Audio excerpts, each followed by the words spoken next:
देख रहे हैं बीपी गंगा, मैं हूं स्नेहलता और चलिए शुरू करते हैं सुनो यूपी मॉर्निंग एडिशन। मेरे साथ हैं मेरी सहयोगी गुंजन दीक्षित। बिल्कुल स्नेहा, बुलेटिन की शुरुआत इस वक्त की सबसे बड़ी खबर के साथ करेंगे। लखीमपुर खीरी से जो खबर मिल रही है, भाजपा विधायक अरविंद गिरी का निधन हो गया है। हार्ट अटैक से भाजपा विधायक अरविंद गिरी का निधन हुआ। गोला विधानसभा से भाजपा के विधायक थे अरविंद गिरी। तबियत खराब होने पर लखनऊ उन्हें ले जाया जा रहा था, तभी रास्ते में ही सिंधोली के पास हार्ट अटैक आया और उनका निधन हो गया। तो ये बड़ी खबर आपको लखीमपुर खीरी से बता दें, भाजपा विधायक अरविंद गिरी का निधन हो गया है। काफी लंबे वक्त से बीमार चल रहे थे, ये जानकारी सामने आई, लेकिन कल जब वो निकले थे वो एकदम ठीक थे। हार्ट अटैक से भाजपा विधायक का निधन हुआ है, ये जानकारी मिल रही थी। गोला विधानसभा से भाजपा के विधायक थे अरविंद गिरी, जिनका निधन हो गया है। तबियत खराब होने पर लखनऊ उन्हें वो जा रहे थे, लेकिन जब वो निकले हल्की सी तबियत खराब हुई, अचानक से रास्ते में हार्ट अटैक आया और उसके बाद निधन हो गया। नवीन हमारे संवाददाता ज्यादा जानकारी के साथ जुड़ गए हैं। नवीन, आपने पहले जानकारी दी थी कि पहले से इनकी तबियत खराब चल रही थी, तो क्या वो रूटीन चेकअप के लिए जा रहे थे या कुछ तबियत ज्यादा खराब जिसकी वजह से लखनऊ गए और रास्ते में हार्ट अटैक आया? नहीं, बिल्कुल ऐसा नहीं है। इससे पहले 1-2 साल पहले उनकी कुछ तबीयत खराब हुई थी, तो दिखाने गए थे। एकदम अस्वस्थ नहीं थे, कुछ नहीं, लगातार वो कार्य कर रहे थे, आराम से, कोई दिक्कत नहीं थी, किसी प्रकार की कोई दिक्कत नहीं थी। आज सुबह अचानक उनकी तबीयत जो खराब हो गई थी, तब वो दिखाने के लिए अचानक लखनऊ जा रहे थे, तो रास्ते में उनका निधन हो गया। उनकी शोक की खबर से पूरा इलाका जो है परेशान है कि किस तरीके से अचानक ये हो गया। विधायक साथ में थे, कल तक गोला मंदिर का निर्माण होना था पूरी तरीके से, तो अधिकारी भी गए थे, वहां पर भी निरीक्षण कर रहे थे किस प्रकार से भव्य रूप गोला गोकर्णनाथ मंदिर का दिया जाए। इस तरीके से पूरी जानकारी कर रहे थे, एकदम स्वस्थ थे, ऐसा कुछ भी नहीं था।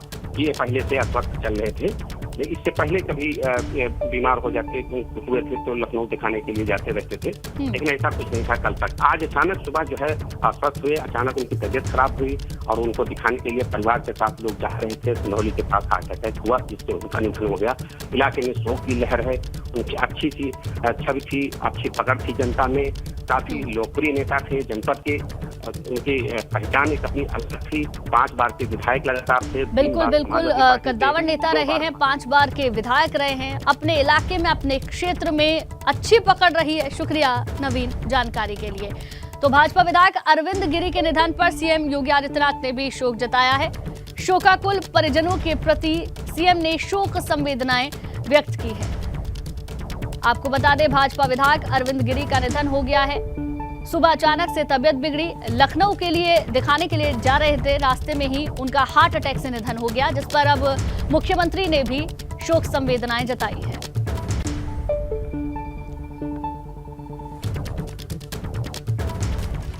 तो देखिए, गाजियाबाद में एक सोसाइटी की लिफ्ट में एक महिला के पालतू कुत्ते ने बच्चे को काटा, लेकिन महिला बच्चे को संभालने या पूछने के बजाय चुपचाप खड़ी रही। बच्चा दर्द से कराहता रहा। बच्चे के पिता ने महिला के खिलाफ तहरीर दी है। घटना गाजियाबाद के नंदग्राम थाना क्षेत्र के राजनगर एक्सटेंशन में चाम्स कैसल सोसाइटी की है। ये देखिए, ये महिला अपने पालतू के साथ आ रही है, लेकिन इसने बच्चे को काट भी लिया। ये मोहतरमा बस अपने पालतू के साथ खड़ी हैं। ये देखिए, अगर संभाला नहीं जा सकता तो कुत्ता कैसे पाल सकते हैं आप? आपकी वजह से कोई बच्चा इस तरीके से परेशान हो, डरा हो, सहमा हो। इस एक अनुभव के बाद से ये बच्चा अकेले आने जाने में डरेगा, कतराएगा और इस तरीके के बच्चों के मन पर जो ट्रॉमा होते हैं वो लंबे वक्त तक रुकते हैं। इसके लिए कौन जिम्मेदार है? आइए समझने की कोशिश करते हैं हमारे सहयोगी शक्ति से। शक्ति, ये कौन महिला हैं? क्या इनके बारे में कुछ संज्ञान लिया गया? देखिए, अभी इनके ऊपर FIR हो गई है और FIR होने के बाद अब इनकी गिरफ्तारी भी हो सकती है।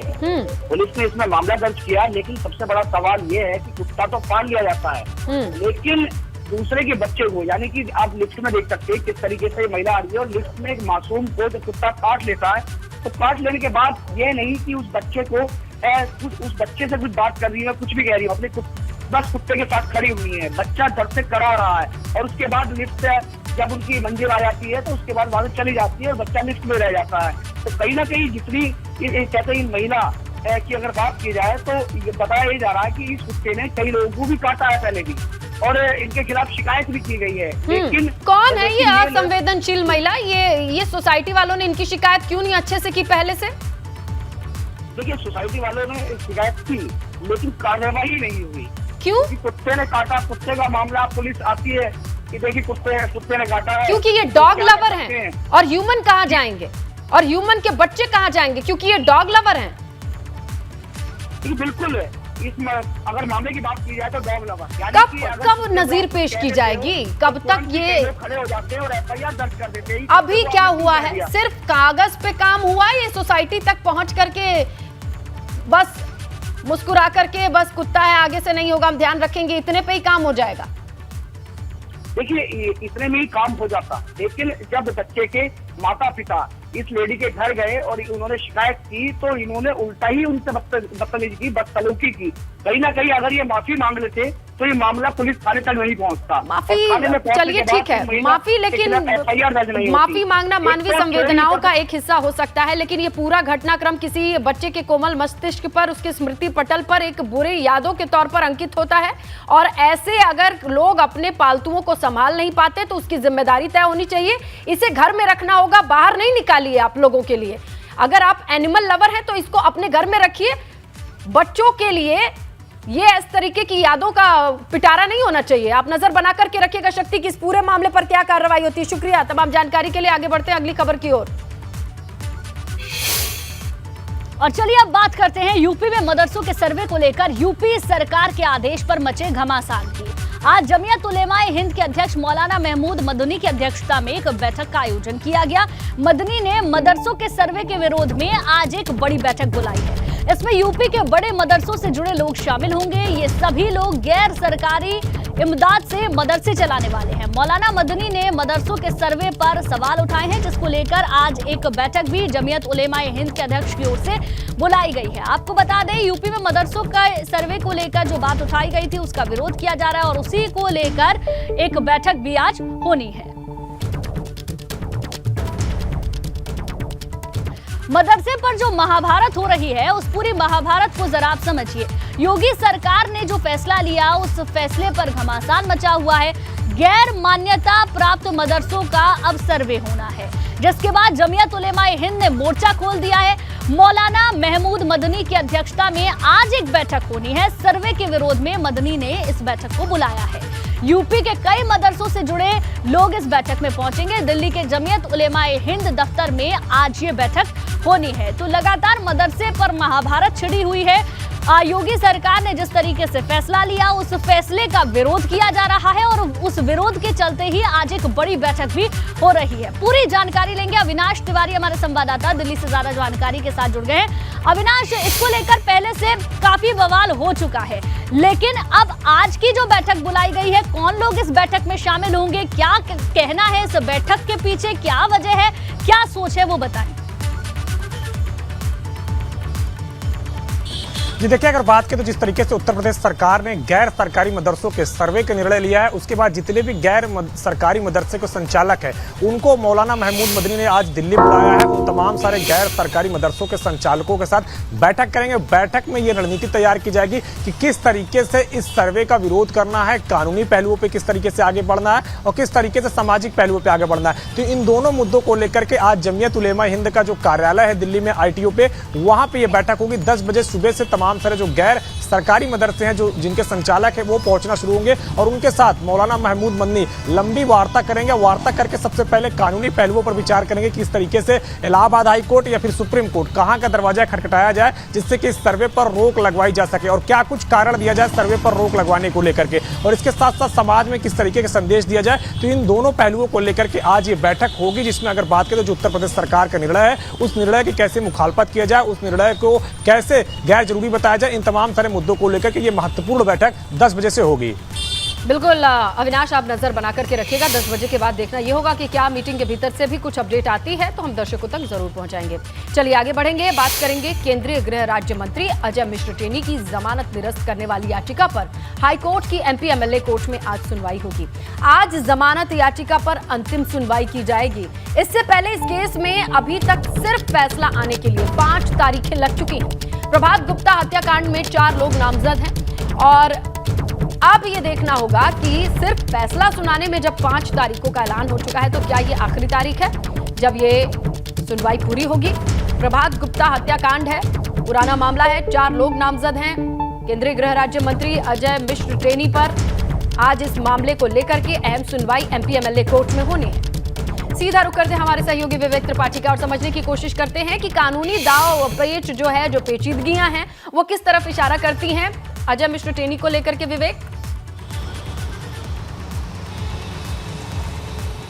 इसने लता, इसमें जो आपने दांवपेच वाली बात कही, वो उनके वकील लगातार दांवपेच खेल रहे हैं। पिछली 5 बार से कभी वो कोविड का बहाना कर देते हैं, कभी कहते हैं उनके वकील की हम सुनवाई नहीं करेंगे, जो हाई कोर्ट के वकील हैं, सीनियर वकील हैं प्रयागराज से, वो आएंगे, वो सुनवाई करेंगे। ये बहाना करके लगातार 4-5 महीनों से सुनवाई टाली जा रही है। डेट पर डेट, तारीख पर तारीख दी जा रही है। जो फिल्मों में डायलॉग एक सुना था कि तारीख पर तारीख, वही यहाँ पर सिस्टम चल रहा है। लेकिन आज अंतिम सुनवाई की बात है। इसके पहले भी कई बार ये हुआ कि अंतिम सुनवाई आज होगी, लेकिन वकीलों की तरफ से आपत्ति दाखिल कर दी जाती है। कभी वकील कहते हैं कि वो बीमार हैं, कभी कहते हैं कि इस मामले को, पूरे मामले को प्रयागराज हाईकोर्ट शिफ्ट कर दिया जाए। सब तरह से दांवपेच आजमा चुके हैं, लेकिन आज 6 सितंबर की तारीख तय की थी कोर्ट ने कि टेनी, ये 22 साल पुराना मामला है, यानी 22 साल पहले लखीमपुर में छात्र नेता प्रभात गुप्ता की हत्या हुई थी और चार्जशीट लगी थी इस पर बाकायदा। अजय मिश्रा टेनी, जो इस समय गृह राज्य मंत्री हैं, केंद्रीय गृह राज्य मंत्री, उनका नाम लिखा है और ये लिखा है कि अजय मिश्रा टेनी ने प्रभात गुप्ता की कनपटी पर गोली मारकर हत्या की। ये पुलिस की तरफ से चार्जशीट दाखिल की गई थी। इस मामले में टेनी जमानत पर चल रहे हैं और उनके जो प्रभात गुप्ता के भाई हैं राजीव गुप्ता, उनकी तरफ से उनकी जमानत को निरस्त करने के लिए प्रार्थना पत्र दिए जा रहे हैं और कहा जा रहा है कि इनको जमानत निरस्त करके गिरफ्तार किया जाए, क्योंकि पुलिस इनको मुख्य आरोपी बताते हुए चार्जशीट दाखिल कर चुकी है। लेकिन वो अपने प्रभाव का, अपने रसूख का इस्तेमाल करके इसको लगातार मामले को लंबित कर रहे हैं। 22 साल से केस चल रहा है, सुनवाई चल रही है, लेकिन अभी तक किसी भी निर्णय पर नहीं पहुंचा जा सका है। कई साल हो गए जब अदालत ने अपना फैसला सुरक्षित रखा था और वो फैसला आज तक सुरक्षित है कि टेनी को जमानत मिले या ना मिले, सजा हो या ना हो, वो किस तरह से दोषी है, ये कोई भी चीज़ें सामने नहीं आ रही हैं। प्रभात गुप्ता के भाई राजीव गुप्ता से मेरी बात हुई, उन्होंने कहा कि आज अगर सुनवाई नहीं होगी तो इस मामले को सुप्रीम कोर्ट ले जाएंगे और वहां पर अपील करेंगे, क्योंकि वो इस न्यायिक प्रक्रिया से, यानी उत्तर प्रदेश की जो हाईकोर्ट की प्रक्रिया चल रही है, वो दुखी हो चुके हैं, परेशान हो चुके हैं। उन्होंने कहा कि हम सुप्रीम कोर्ट की शरण में जाएंगे। जो सुनवाई है वो टल जाती है या आगे पूरी तरीके से फाइनल सुनवाई होती है, तो परिवार वाले जो है प्रभात गुप्ता के, उनका क्या रुख रहता है, ये भी देखने वाली बात होगी। शुक्रिया विवेक पूरी जानकारी के लिए आपका। और चलिए इसी बीच आपको बता दें, लखीमपुर खीरी मामले में केंद्रीय गृह राज्य मंत्री अजय मिश्रा के बेटे आशीष मिश्रा की जमानत पर सुप्रीम कोर्ट में आज सुनवाई होगी। इलाहाबाद हाई कोर्ट के फैसले को आशीष मिश्रा ने चुनौती दी है। इलाहाबाद हाई कोर्ट ने आशीष मिश्रा को जमानत देने से इनकार कर दिया है। तो ये बड़ी खबर आपको बता दें, इलाहाबाद हाई कोर्ट के फैसले को आशीष मिश्रा ने चुनौती दी है। अब इस पूरे मामले पर आज सुनवाई होनी है। तो आपको बता दें, लखीमपुर खीरी मामले में केंद्रीय गृह राज्य मंत्री अजय मिश्र टेनी के बेटे आशीष मिश्रा की जमानत पर सुप्रीम कोर्ट में आज सुनवाई होगी। कोर्ट की ओर से क्या कहा जाता है ये देखना होगा। इलाहाबाद हाई कोर्ट के फैसले को आशीष मिश्रा ने सुप्रीम कोर्ट में चुनौती दी थी और अब आज उस फैसले पर सुनवाई होगी। इलाहाबाद हाई कोर्ट ने आशीष मिश्रा को जमानत देने से पहले इनकार कर दिया था, फिर सुप्रीम कोर्ट में चुनौती दी गई और आज सुप्रीम कोर्ट में सुनवाई होगी।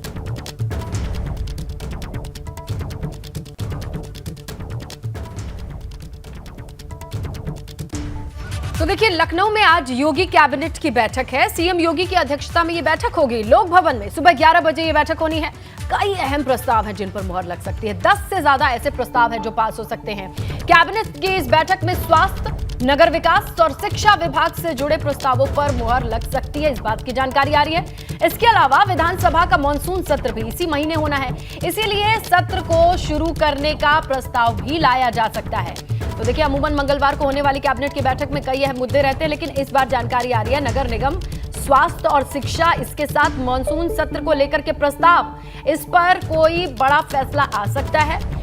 इसके लिए निगाहें टिकी रहेंगी। 11 बजे लोक भवन में यह बैठक होनी है कैबिनेट की। इससे जो भी जानकारी आएगी आप तक पहुंचाएंगे। लेकिन अभी खबर यह आ रही है कि नगर निगम, स्वास्थ्य और शिक्षा, इसको लेकर के कोई प्रस्तावों पर मुहर लग सकती है। 10 के करीब ऐसे प्रस्ताव हैं जिन्हें टेबल किया जा सकता है। बातचीत के बाद उन पर मुहर लगाई जा सकती है। उन पर हामी भरी जा सकती है। इसके अलावा मॉनसून सत्र भी होना है, उसके लिए प्रस्ताव को लेकर भी कोई अपडेट आज आ सकती है इस कैबिनेट की बैठक से। ज्यादातर मंगलवार को होने वाली कैबिनेट की इस बैठक की आज अगर हम अपडेट दें आपको तो हमेशा की तरह लोक भवन में सुबह 11 बजे। ज्यादा जानकारी के लिए रुक करते हैं हमारे सहयोगी अनुभव शुक्ला का। अनुभव, क्या जानकारी मिल रही है? आज कौन कौन से प्रस्तावों को लेकर के चर्चा हो सकती है? देखिए, बिल्कुल ये 13 वो लाए जाएंगे, ऐसा हमें जानकारी है। और कैबिनेट में कुल 13 प्रस्ताव जो हैं वो लाए जा सकते हैं। सबसे महत्वपूर्ण तो यही है कि किस तरीके से जो नगर निगम का विस्तार है वो किया जाएगा, उससे जुड़ा हुआ ये विस्तार है वो किया जाएगा, उससे जुड़ा हुआ ये प्रस्ताव है और उससे लाया जाएगा।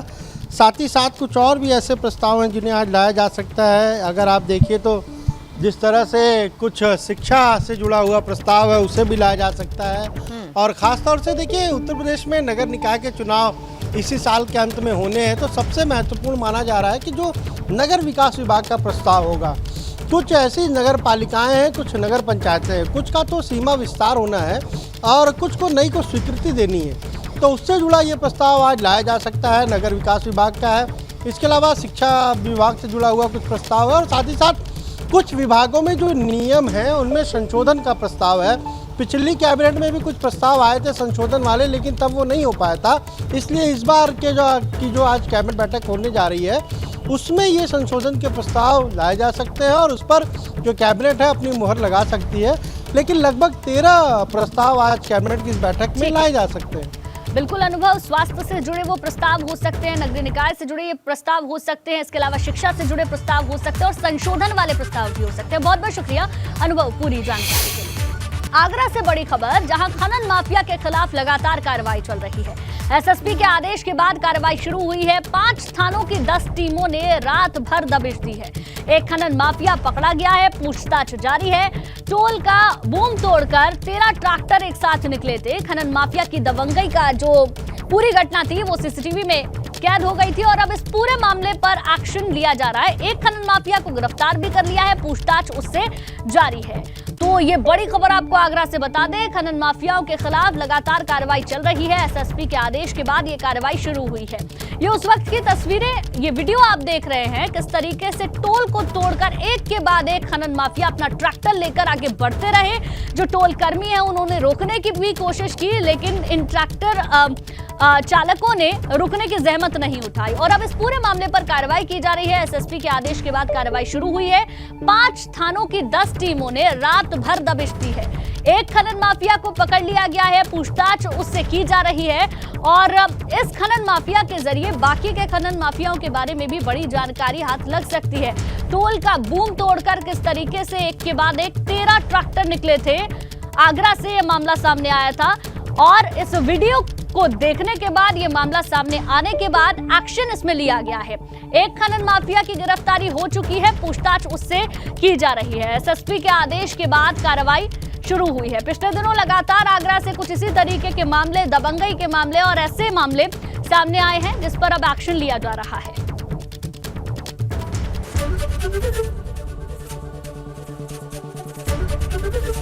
एबीपी गंगा, खबर आपकी, जुबान आपकी।